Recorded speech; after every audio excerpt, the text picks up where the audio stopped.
Five words. Five words were spoken this week by a baseball legend in the making. Don't let us get hot. Ron Schaefer, the interim manager for the surging Rockies, after back-to-back wins. Welcome back, friends, for another fun-filled episode with the boys. The first players announced for the All-Star Game weekend softball game. So far, we have CC Sabathia, Jenny Finch, two respectable names, internet personality Drewski, and no clue who anybody else is. The celebs are Quavo, Wisson, Young Miko, Mike Towers. Pretty sure I just realized I'm not invited to the cookout anymore. I don't know who any of these people are. Ryan O'Hearn is Craig Breslow's number one and maybe only fan. Pretty impressive to still have one fan if you're Craig Breslow. After the blockbuster trade, it moved O'Hearn to the number one overall DH in voting for the All-Star game in the AL. Speaking of the Red Sox, the franchise that is literally only known for their Netflix documentary last year, the Mariners trolled them so hard after every Mariners pitcher K that they played that Netflix loved it. Thought it was fantastic. There needs to be more trolls done by the people who have the power to just play stupid sound effects. It's fantastic. Don't look now, Yankees. You have a team that is potentially going to be sold very soon for $1.7 billion, creeping up on your ass. The Rays are white hot. They are hotter than the Rockies. All this and more on this week's episode of Mr. Rogers' Neighborhood. Guys, this is Drunks in the Pond. You know what to do. Stay drunk, like, follow, share, subscribe, comment, and most importantly, thank you. Cheers, buddy. Drunks on the Pond, episode 53, coming to you pre-recorded, obviously, since we upload on Saturdays. But you already know who it is. I'm Jay. That's Rich. Damon is currently at the cookout that me and Rich have been uninvited to, magically. But it happens. We still love Damon anyway. Yeah. Yeah, the absolute balls on the Rockies manager to tell the world to not let them get hot as they sit 41 games under 500. It's impressive. I give them credit. You know, I mean, if they go on a 41 game heater, I mean, we're in a time where anything can happen. So I don't know. Maybe they rock off 20 and I get it. Rock off. you got it. And we're having a conversation when they're 20 games under 500, which before the All-Star break is still insane. No doubt about that. I mean, a lot has obviously transpired in baseball this past week with Devers getting shipped to the Bay, Craig Breslow being under attack by the entire Red Sox fan base, and the amount of articles that I've read in the past week of, well, Devers did this, well, Breslow did this, and John Henry didn't do this, and it's just like, holy hell, man. Like, listen, I love About the he Devers. said, she said. I love Devers as a player, but like I'm almost at a point now where I don't want to like him anymore just because I'm tired of reading about him. Dude, it's hard to argue that logic. Like I like some of my favorite players to be in the news every once in a while, but when it's every single day since the trade, and it's like, well, breaking news, it's been 2 weeks since the Devers trade, but we just found out that Rafael Devers doesn't drink fruit punch Gatorade, but Craig Breslow only filled it with orange. It's like, what are we talking about, man? What are we doing here? The trade happened, it's over. Devers has already played as a Giant. No one in Boston has played yet because Jordan Hicks is obviously hurt. Kyle Harrison was sent to AAA, and the two other ones are floating through the minors. So it's like, I don't know. I'm personally tired of hearing about it at this point. I mean, it's a comical situation because none of it made sense. None of it still makes sense that this trade was even made for what the return package was. Yeah. The reason the trade happened makes sense, but the results of the trade it's almost like the Red Sox love giving up MVP type talent for peanuts. Yeah. I mean, they got fleeced with the Mookie trade. I mean, highly unlikely this trade ever amounts to anything for the Red Sox. I mean, Jordan Hicks, you might have to move him back to the bullpen because I don't know. Like, even the Giants realized it was a failed experiment. And Harrison, I mean, you would think that would be a throw-in piece in most deals. The craziest thing to me is that, like, when you really go and look at this trade, you're like, all right, let's try and make sense of this entire thing. The Giants got Devers. Like, that's a huge grab. The first thing that you would think, it's like, okay, for Boston, they had to have gotten Eldridge. Like, you had to have gotten the Or Giants' even top Birdsong. prospect. Like, you either Eldridge, Birdsong, you can make the argument for a couple other guys in that lineup or in the system. None of them. They took on a 1-7 record with an almost 7 ERA, Jordan Hicks, who's on the IL, mind you. He's not even pitching currently. Starter. You got Kyle Harrison, who's made less than 10 starts this year. Same thing. I think he's 1-1, honestly, with almost a 5 ERA. Yes. So it's like, okay, like those are the two main pieces you got. And then you just got two throw-in prospects. And I'm just like, listen, I understand Devers might have been causing some problems behind the scenes and whatnot. But to just ship him out for absolutely nothing, and then to have the audacity to wait 20, 25, 26 hours, the next day, mind you, the next night to come out and actually talk about the trade.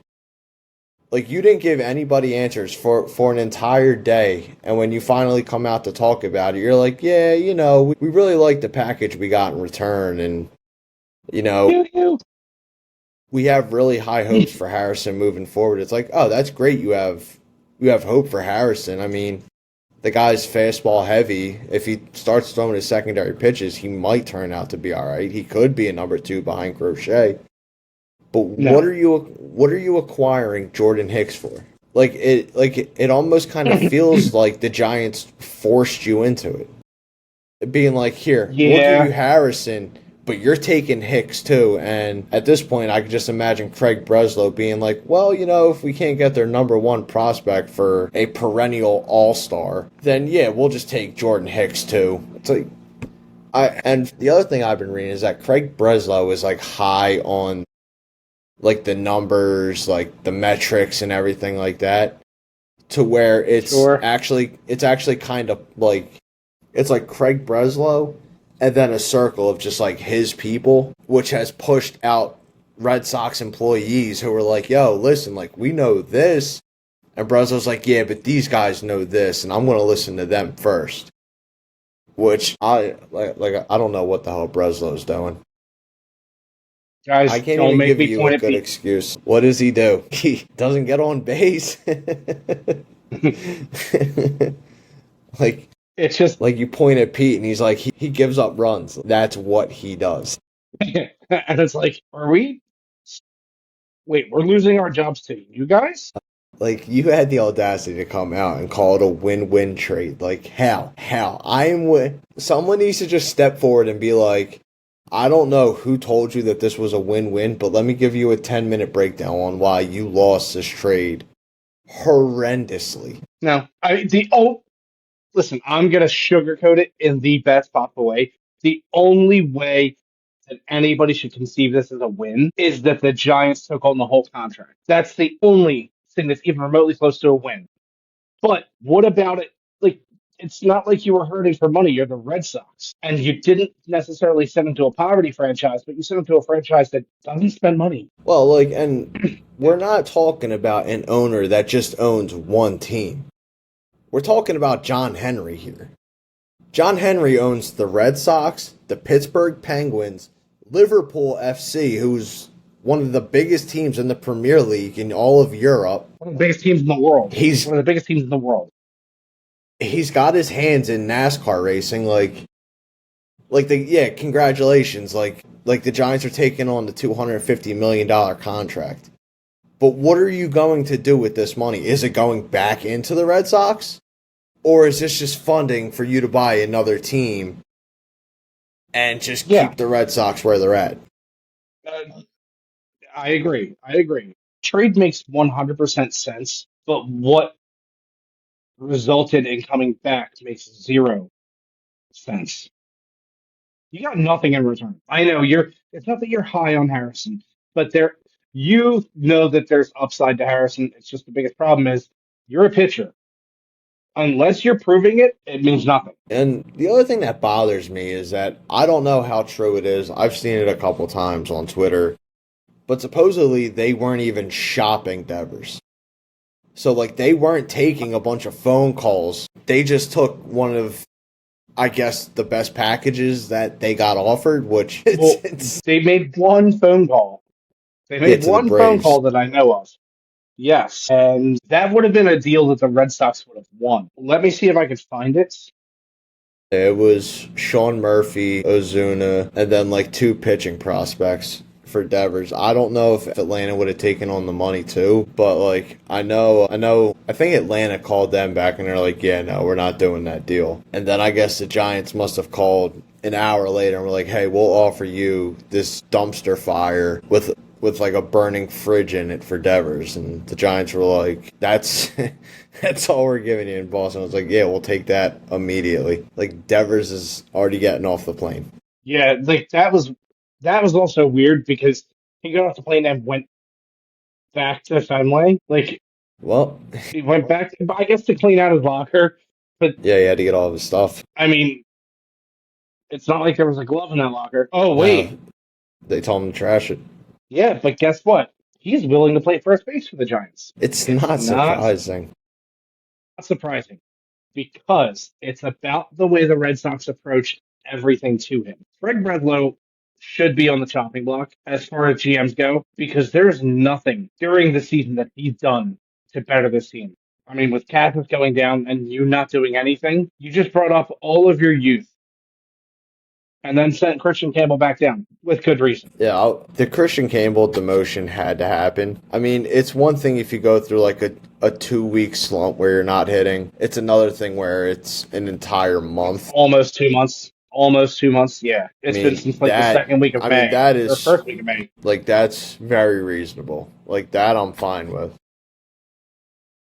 I have zero qualms with that. The only thing that I can say for Breslow is that if this trade does not show improvement within the next, we'll give him 4 months, he's most likely as good as gone. Because, I mean, you can look at the Mookie Betts trade, and that wasn't a Breslow trade, that was a Chaim Bloom trade. And Bloom Correct. got Jeter Downs, who is nowhere to be found, Connor Wong, who still doesn't have an RBI, I'm pretty sure, and Alex Verdugo, who's playing for the Braves. 3 guys who you just, like, the Dodgers fleeced you for the 2018 like trophy winner. The guy won everything.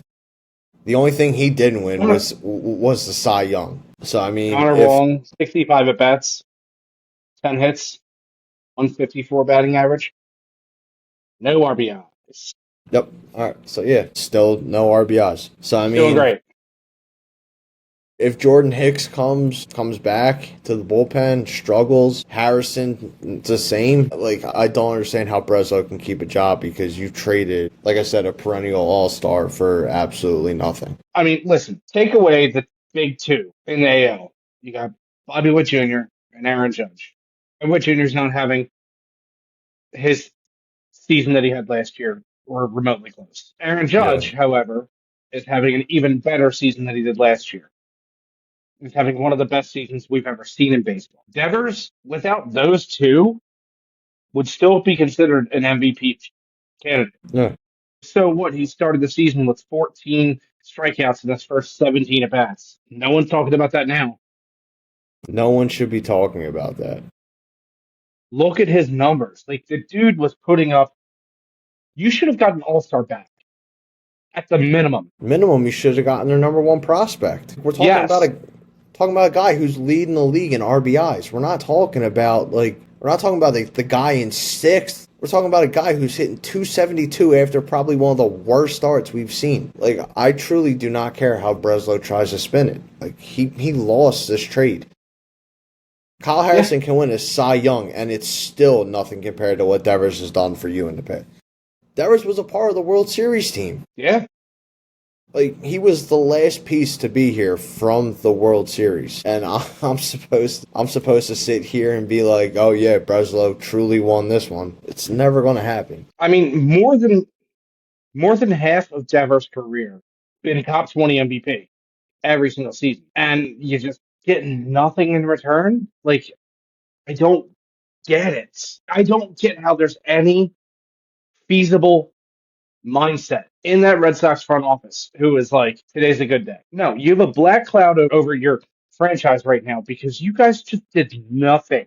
Actually, did the you did less than nothing because you gave away an MVP candidate for two guys who, in a lot of teams that aren't facing extreme pitching problems, wouldn't even make the roster. Tell you what, And then to even want to consider the other two guys prospects, yeah, I didn't think so. They're just they. How do you add fillers when you got nothing? The entire return was fillers. that that's what I find so funny is that like some people are out there is like, well, Jordan Hicks is the big catcher. It's like really the guy with the almost 7 ERA was the steal in that trade.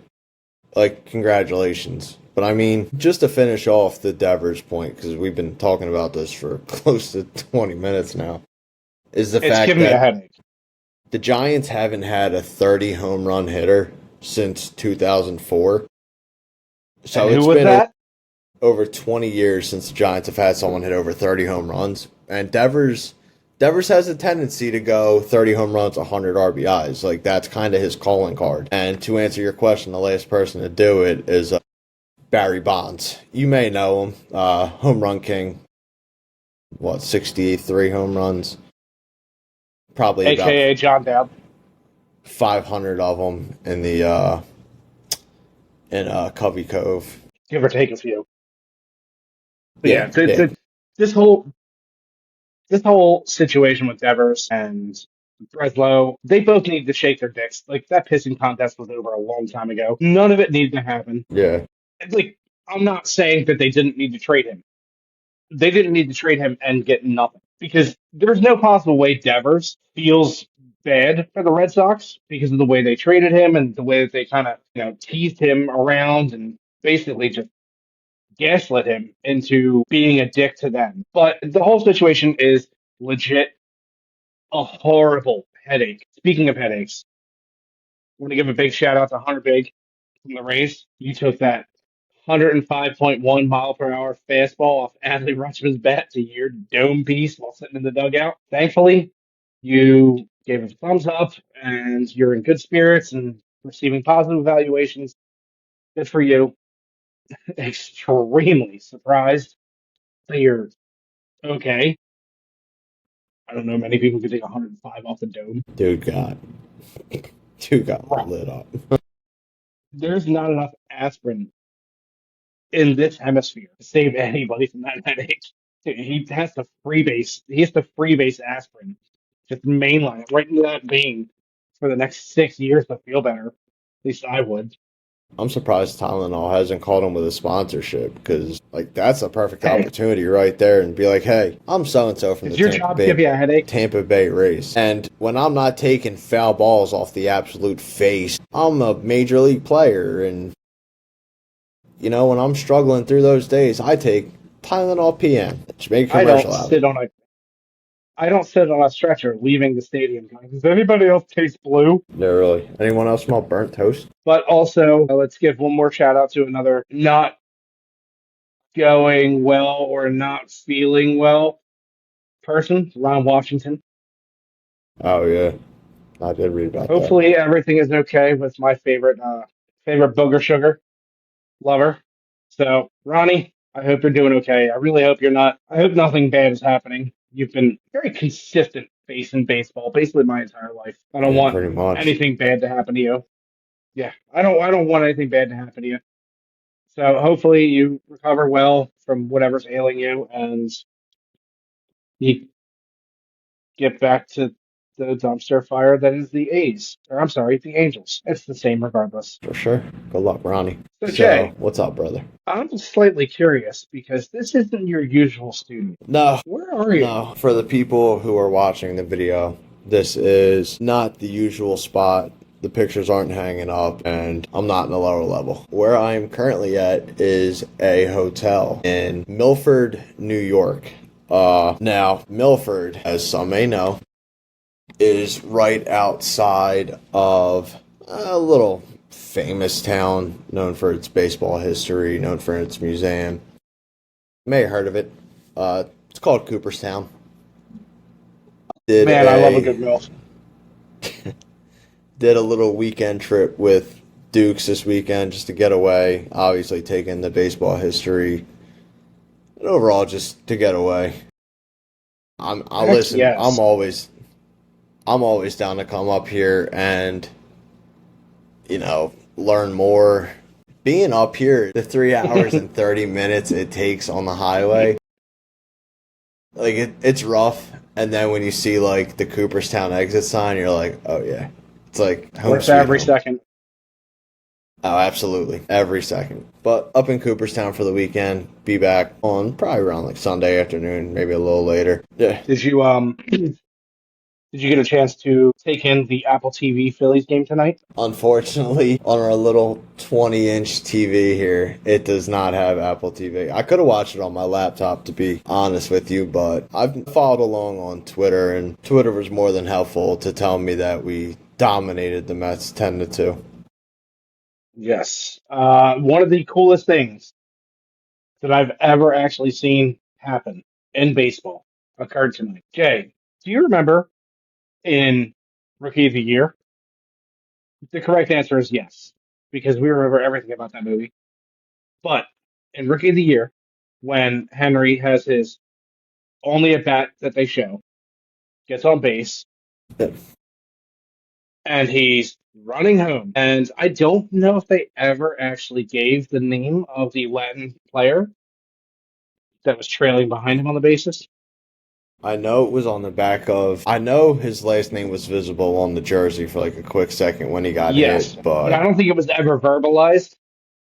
no, I, I don't believe so. there was only three players on that team. So Search. one of the coolest scenes in that movie as a kid watching is when you get to see two players slide into home simultaneously and the ump do the perfect Steve, Steve. One of the coolest things you could ever actually see. Tonight was the first time I ever saw that live in a game. Bryson Stott definitely hit what he thought was a for sure home run. He gave it a little bit of a, oh, that looks good. And then he went, oh shit, I got to run. So Bryson Stott, obviously one of the faster guys in the league. He made it to second. And the next 6 seconds was one of the coolest 6 seconds I've ever seen in my life, where you see Castellanos rounding third, and you see JT on his heels, a catcher who was 90 feet away prior to the pitch on an outfielder's heels, and just bang, bang. Both of them are touching home within a matter of a second. It was incredible to see. Listen, do I think it's one of the coolest things in baseball ever? No. But is it cool to see something movie like happen? Yes. I can't recall ever actually seeing that live, besides back in the day where Carlton Fisk got both the players at home. Off the The top of catcher my made head, I both can't outs. remember seeing it live in a game. Like, you see it in movies, as you said, more often than not, like Rookie of the Year. They did have a scene in Major League that did the same thing I was gonna say they did it Major League. Yeah. with both guys being safe. But no, that I did see a clip of it, and I was trying to figure out why it was trending so bad, and then I was like, well, Bryson Stott's not really a good hitter, so I guess it's a big deal when he clears the bases. And then I watched a He's a little good longer. hitter, No, just he's not a not. power guy. He is a very Yes. below average bat. He, As of right now. uh, I would say, career wise, he's Like he's career 254. I mean, That's league average. league average is terrible. Above league average. I mean, Okay. like, Tell me I'm wrong and then what? That he's league then. average? Yeah. Career wise, he's league average. 2025, he's hitting Yeah. 242 worth a zero point 0.1 WAR. I mean, if Bryson Stott didn't have the glove he did, he would be platooning with Edmundo Sosa right now. You're not wrong. You're not wrong. His bat has been not wonderful this year, but at the same time, I'll take him against the Marlins any day. I mean, listen, he had a great game. And then he had a good game tonight. I just hope he can start carrying some of it He's over stringing it together. into more series and keep it going. I hope it's not like a 2-game explosion, and then the next thing we know, we go 13 games and we don't hear from him again. But yeah, I was watching that clip and it was like, cool, Bryson Stott cleared the bases. That's awesome. And then the next part I saw was Castellanos running, and JT was pretty much up his ass. And then he literally smacked him in the ass after they were both called safe, which was fantastic. Like Nick slid in. I'll tell you one thing, my girlfriend was very happy. And then JT was pretty much sliding as Nick was touching home plate. I was like, this is insane.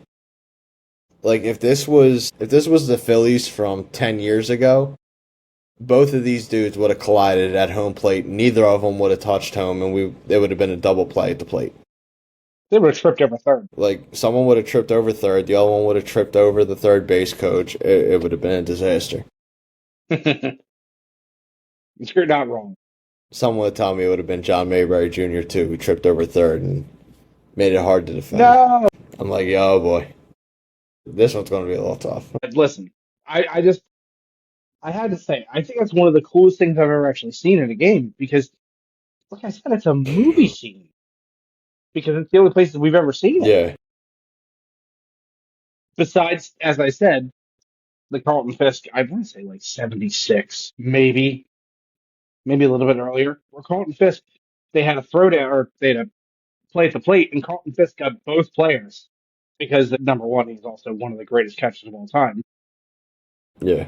But like, you just don't see that type of not necessarily speed in players, but speed in play in the play, I guess is the way I should word it. Do you get what I mean? Yeah. It's unique, and it's definitely like, how often will you see this? Because in fairness, we've only seen it where it worked out once that we know of or can remember. So I'll take that. I think that's one of the coolest, fun things that I've ever seen in baseball, and the fact that they made it fun right after with a little butt punch. Pause. Shut up, dude. You know me. I'm gonna make everything funny. I think the craziest thing about just to jump in real quick, the craziest thing about Carlton Fisk isn't like any of his stats.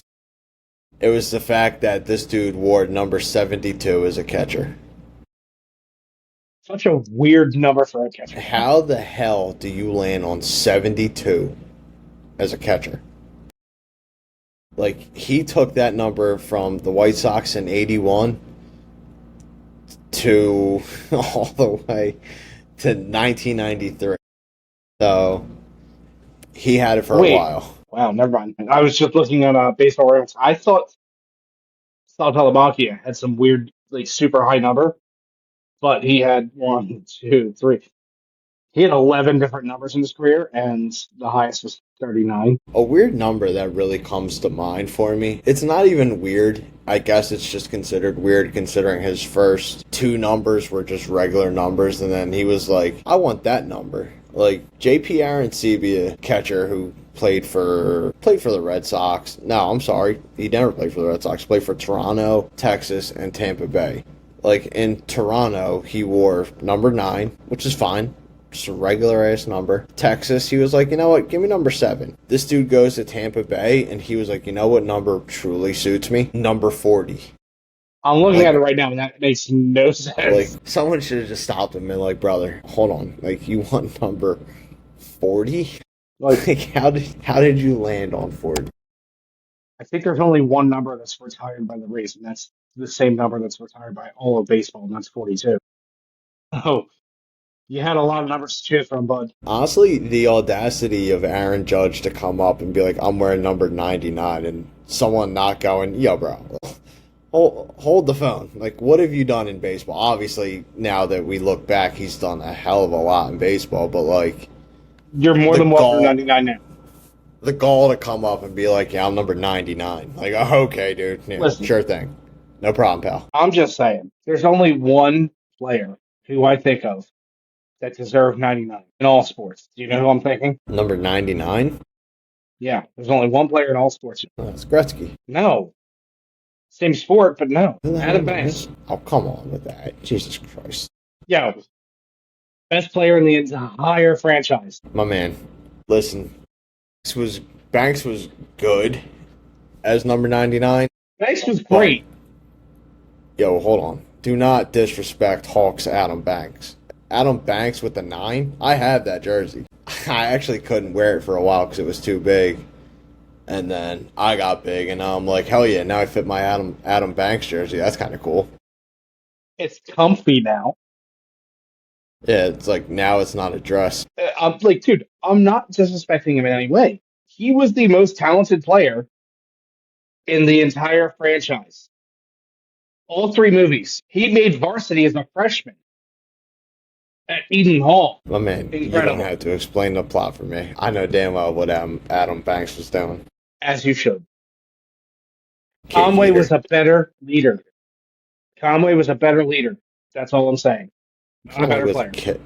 No, he wasn't, dude. He was an asshole to the coach, no matter what. If Gordon Bombay wasn't shagging his mom, Charlie Conway would not have been in the starting five. Let's be honest here. Well, he really did want a dad. Leave him alone. But I mean, Jesse Hall was the leader of that team. Everyone knew it. Jesse Hall was a brat. Jesse Hall was a pest, and he was the best player on that team. That's why his brother wasn't invited to the sequel, because his brother wasn't good enough. Because everyone's like, listen, we can only take one of these Hall kids. They're annoying. And their dad sucks. They still have Jesse. Shout out the GOAT. Give me Gee. He has some Yeah. talent, dude. You get 2 periods out of Guy Germain, and next thing you know, he's on the IL for the rest of the year. Dude was made of glass. I don't care, man. Number one, he had talent on the ice, and on top of that, he had Riz. Pulling Connie Moreau, skills. Yeah. And then marrying her, yes. I didn't watch the TV show on Disney Plus, but I've seen clips of it on TikTok, and he did end up marrying her, so good for him. Good for him. Good Crazy. job. You would take an injury-prone guy who was worried about putting his puck in the other net instead of focusing on the game. Honestly, It's a lot better than making a if trade and not getting anything in return. The Red Sox. if I had to take somebody from that team who was below average, I'm probably going Averman. In all honesty, Everyone had some talent, dude. Not to brag. Averman had no talent. That dude was just funny on the bench. We just I need mean, to be honest with ourselves so here. so he was the Ducks Garrett Stubbs. He was the vibes guy. He really wasn't even. He wasn't even really a vibes guy. He was just like, it's like, hey, coach, Everyone was thinking. like, coach, I know we have an open roster spot, and I know this guy, he wears glasses, and he's kind of funny. Like, we can probably put him in a jersey, and you're like, all right, fine. Like, bring him. And then this dude shows up with curly hair, and he's like, all right, let's play some puck. And you're like, oh, God. It's like, what did we just sign up for? What is this, dude? One of the greatest childhood memories was the Ducks Rookie of the Year, Little Big League, Sandlot. Big Green. I can't. Big Green. Yeah, Little Giants. I just watched Little Giants not that long ago. You know what I watched the other day and I forgot how actually funny it is? It's a B tier compared to them. Kicking and Screaming. I was a fan of it when it came out, but then I think as time went by, I was like, this movie's not as good as I remember it. It's simple. It's just the fact that it was one of the first introductions to soccer being like popular again from when we were kids. Like it's different. And I think the best scene in the entire movie is the adopted little Asian kid with the two lesbian moms. Yep. And well, okay. It is such a funny scene because I was like, I don't remember this being awkward when I was a kid. And now I'm like, dude, this is weird. The best young son moment. It makes me laugh thinking about it. Is when Will Ferrell's going That's over the funny. game plan and he's just cupping on his knee, and Will Ferrell just like that part kills me because none of the team is paying attention to Will Ferrell. Like they are staring at this kid just bounce this cup off his knee. Which I've never seen before. And then I saw that, I was like, that's hilarious. The fact that That's they gotta got go. Mike Ditka to be in this movie, and then instead of Mike Ditka actually calling the Asian kid his name, he just calls him Bing Bong. Dude, that's so racist. It's so What, messed up. like, what the hell was this movie? Like, Dude, I'm it's gonna have, hilarious. I'm just gonna I have to told watch it you. now. I told you, dude. Like, the movie's not good, but then you watch it and you're like, there's a lot of funny things in this movie that just are stupid. Oh, I forgot Like, about another great baseball movie from when we were kids that I guarantee still makes us both laugh. A little bit later in life. I can always get down with Benchwarmers. Absolutely, dude. Absolutely. Nick Swartzen being the goat that he is. Like, Benchwarmers Howie. overall, just a dumbass movie, but it's got some very quotable parts. Oh, Like, absolutely. like when David Spade, when the chick walks out of the movie store and he's like, "Hey Marty, how you like my new girlfriend?" And the old dude with the walker's just like, "I smell cinnamon rolls." He's like, David Spade with this like smirk is just like, "I smell cinnamon rolls too." Like, what the hell are we doing? Like, it's funny though. I'm looking at the cast for Kicking and Screaming. I completely forgot that there was a time after Even Stevens where Beans was just in everything. Yeah. Like, Beans was a hot commodity in Hollywood for a little bit there. Like Cat in the Hat, Cheaper by the Dozen, Kicking and Screaming, Bubble Boy. Bubble Boy, man. I know that's one of your favorites. Oh, dude, Bubble Boy was one of those movies I could quote religiously, and then I was just like, and then I just haven't watched it in a long time. It's always the dumbass movies that get me. I thought of one of my favorite lines, well, dialogues from Benchwarmers, where Gus and Clark are talking. He goes, "Man, I've been on a baseball field in over 10 years." And John Hader, Napoleon Dynamite, he goes, "I've never been on a baseball field. And if I did, the kids in the neighborhood spit loogies on my forehead." Because that's horrible. Baseball is America's pastime. It's like saying you've never had apple pie. Then he goes, "You've never had an apple pie." And he goes, "My mom said it would give me diarrhea." He goes, "That's ridiculous, Clark. You have to try it at least once." He goes, "Diarrhea?" He goes, "Baseball." It's so stupid, dude. It's so quotable, but it's so dumb. It really is just dumb. He just did that steroid free. What's steroids? Something that makes your pee pee smaller. Oh, there must be steroids in macaroni. Dude, I miss stupid movies like that. They just don't make them now, No. especially about sports. Well, I mean, because that was also a time where, like it could be stupid, but it could be funny. But stupid funny to the point where it was kind of like, all right, they're not making fun of anyone. Like, they're just genuinely stupid. Yeah. Like now you portray anyone stupid in a movie, and you're like, oh, they're making fun of these people. And then Yeah. those people get up in arms, and it's like, no, it's literally has nothing to do with you. It's just a comedy movie, and that could be another 40-minute discussion, but let's not. No. Let's get back to what we usually do here. I have a legit question for you. Shoot. Do you feel that a player who is 0 for 25 against a pitcher with only 3 strikeouts was dominated by that pitcher? Yes and no. I lean the It, same way you do. I would say no because if in 25 at bats you've only struck out to this pitcher 3 times, then you do have solid numbers against him, which means you're making contact. Now, being 0 for 25, well, let's say 0 for 22. Let's take out the 3 strikeouts real quick.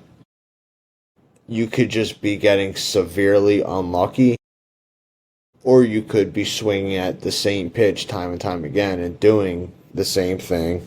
Like, Are there players who just go 0 for 25, just unlucky against certain pitchers? Yeah. Now, at the same time, like, if you're 0 for the century against somebody, then obviously this dude has your number. Like, he knows what you're going to swing at. Like, baseball players aren't stupid. Like, he obviously looks up his stats against you. He's like, all right, how have I pitched this guy 25 times before? Well, he swings at these pitches, so this is what I'm going to throw him. Like, it's 100% 50-50, but, like, I lean more towards the side of, like, yeah, dude, like, this dude is dominating you. He has your number. Like, he knows what you swing at. He knows what pitch you're going to take. He knows how to get you to swing. Like, if he's done that against you 22 times, then yes, you are being dominated by this pitcher. Yeah, I feel like you also look at, I can't remember the stat. There is a stat that relies on luck, and I can't remember the name of it. It's like, it's a weird acronym. But like, look at it from the weird aspect of, imagine that he didn't just roll over. Imagine that there was always just the shift, or you had that just bad luck of he always hit it up the middle, except there was someone there. In Little League and throughout almost all baseball training, you're taught that hit up the middle means that your timing is just unfortunate, because unfortunate is a real thing in baseball. You can be unlucky. And I'm on the 50-50. 0 for 25 is a big number. If you're 0 for 10 against someone and you've had 6 to 7 balls that went up the middle and they got snagged by great shortstops, sure, you got unlucky. But you've only struck out 3 times against the pitcher. Not all pitchers are strikeout pitchers. You got to factor that in too. Does it also determine whether or not they throw extremely hard or they have that out pitch where they're strikeout leaders each year? I mean, the only person, the only pitcher all time that I would 100% say, nope, you got dominated by him no matter what, is Greg Maddux. Even if he were 0 for 3 against him, you still got dominated by him because he outthought you. The Yeah. professor never stopped thinking. Like, and But say like you were, yeah, like the one thing that I think has to be understood is that like sometimes it's not just being like it's like, ah, dude, this guy dominates me. It's like if he's only struck you out 3 times and you've made contact 22 times that just happen to be outs, you're not getting dominated. Like, dominating would be like if you were 0 for 25 and you had 20 strikeouts. It's like, all right, dude, like this dude is killing you. oh, You've just gotten lucky surf up on 5 a times platter. to make contact. So, I mean, yeah, I agree with it could be just pure unluck, but like you're still 0 for 25. There's something there that either you keep getting caught up on, whether you're flying out, grounding out.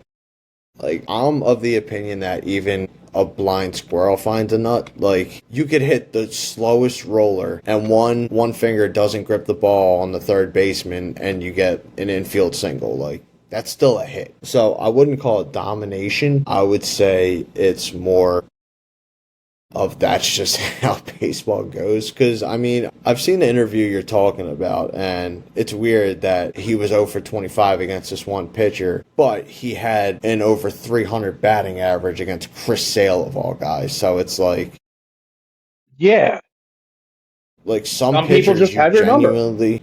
Some pitchers you just suck against, and then there's pitchers like Chris Sale, who's a Cy Young winner, who you just happen to hit really well. It's the weirdest thing, man. I don't understand it. I wish I did. I really wish I could give a full answer on why certain things happen. I mean, that's baseball in a nutshell. That's how it's always been, brother. I know, I know, I know. I love it. But you can't expect the same results for every single person. Yeah, for sure. How you feeling tonight, bud? You ready to enjoy a good send off? Yeah, I think it's about that time to kick into the bottom of the ninth. All right. All right, I'll take it home. Just one final thought. Behind the scenes is currently being worked on right now.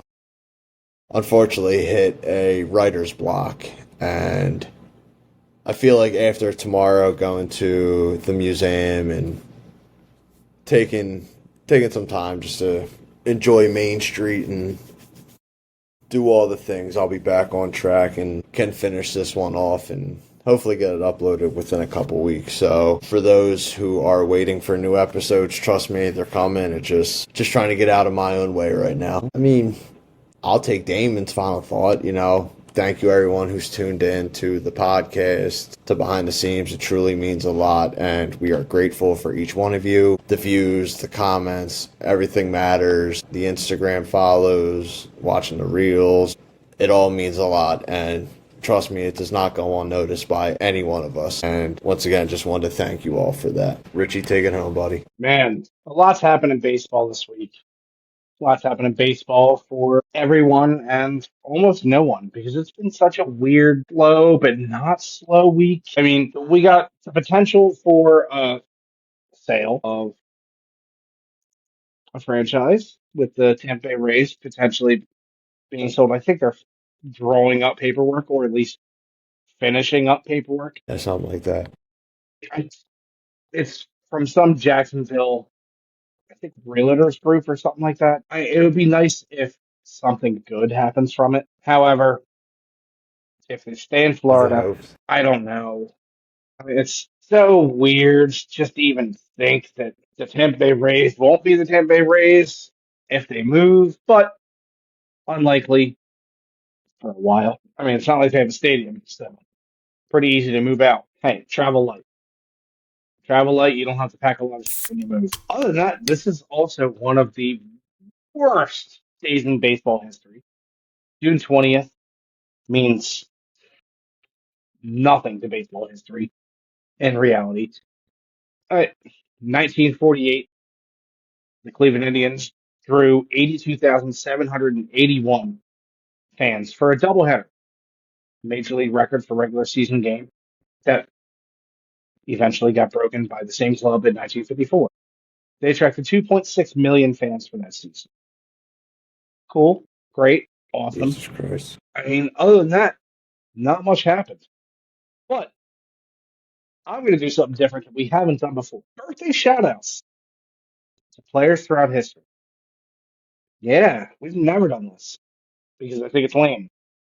But also, two names stuck out to me. A guy when I was growing up, my early teens, who I thought was an absolute stud at the plate. He was a beast. He was behemoth. Jay here, remember him from the Astros. Carlos Lee. Oh, yeah. Big C. I remember Carlos. He was an animal. He was a big animal. And also, one guy that I knew because my dad and his friends talked about him quite a few times. Not a Hall of Famer, but he spent 15 years in the league. Quite possibly the longest 15 years that I've ever seen a player make. Pretty mid. Such a fun name to say. Former Phil from 89 to 91. Spent a solid 3 years in our city. Also a former Astro. Made the All-Star team once in 1983 for Houston. He had a 7.4 WAR that year. Dickie Thon. Yeah. I was trying to figure out who it Dickie was, and Thon. then the minute you said the Astros, it started coming to me. Dickie Thon. Can you pull up Baseball Reference right now? Yeah. He has absolutely the most, yeah, I'll meet you out back for a Budweiser pitcher I've ever seen. Oh, yeah. 130%. Dude's legit.